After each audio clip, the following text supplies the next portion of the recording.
So, kalaban mo ko. Hindi ba? Sinuport mo siya. Uy, kinabahan ako dun.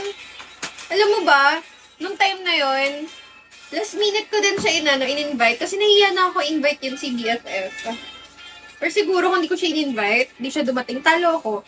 Yun lang yung nagbuhat sa akin ng OPK. Kasi, malaki siya mag-drop sa akin noon nung birthday ako. Nag-start ako mag-birthday. Pero kinakabahan kasi ako noon na hindi ko ma-meet yung quota ko para makatransfer ng agency. Tapos, ayun. Ngayon ako i-invite siya kasi malaki na siya magbuksa. Dalawang isip ko, kasi for sure mag-RC yun. So, yun. Yeah. Follow nga kita, Jeffrey. Taga doon ka pala eh. Kay Doon sa Malakas, kabado kaya ako doon. Pag-check ko, sabi ko, bakit ito yung kalaban ko?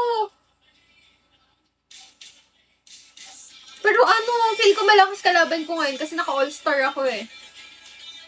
Kasi nakakota ako last month, so ang magiging kalaban ko malakas this month. Kaya kinakabahan ako. Kasi ang nagbubuhat lang sa akin si BFF.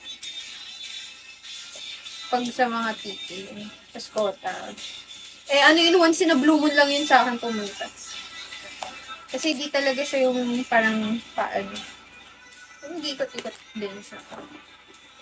Ayaw.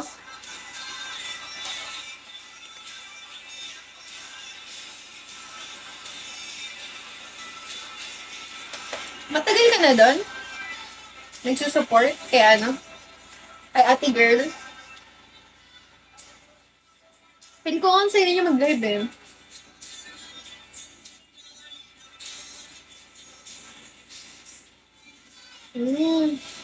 Ang kulit din niya, no?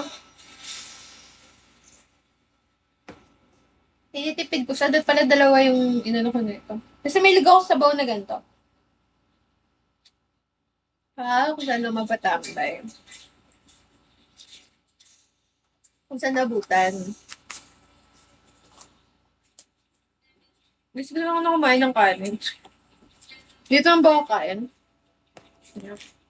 Kaso magkakamay kasi ako eh. Nabusog na rin ako. Gusto mo bang kumain? Dan Mari? Mahirap pag dito ako kumain. Kailangan pababa talaga. Nasisikapan kasi ako dito eh.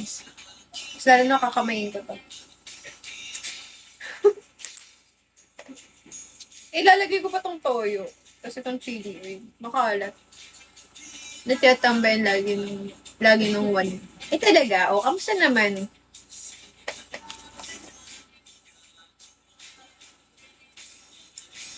Kulang siya sa asin. Hindi ko na kailangan mag-gloves, Dan Mari. Wala akong ganun. Kaya naman kumain.